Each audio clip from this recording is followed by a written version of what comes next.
ఏ కేకలైతే గెలిచాయో, ఏ వాదనలు అయితే గెలిచాయో అందరూ చెప్పాలంటే చంకలు కొట్టుకుంటున్న వారు ఉన్నారేమో.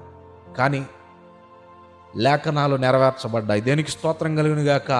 నొక్కి పెట్టాలని చూశారు, ఆ స్వరాన్ని నొక్కి పెట్టారు, ఆ వ్యక్తిని నొక్కి పెట్టారు, క్రీస్తుని నొక్కి పెట్టారు, అణిచివేశారు, సిలువకు అప్పగించారు, మరణానికి అప్పగించారు, సమాధికి అప్పగించారు.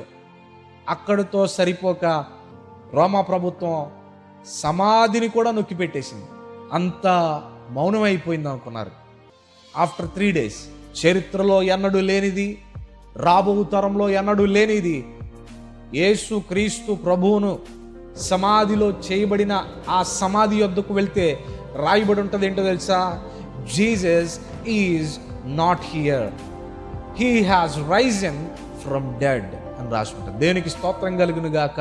హల్లెలూయా. ఎంతగా అయితే నొక్కి పెట్టాలని చూశారో, ఎంతగా అయితే అణిచివేయాలని చూశారో, ఎంతగా అయితే ఆ స్వరం వినపడకూడదని చేశారో, ఇప్పుడు అదే స్వరము ఎన్నో రెట్ల వేగంతో బయటకు వచ్చింది. దేవునికి స్తోత్రం కలుగును గాక.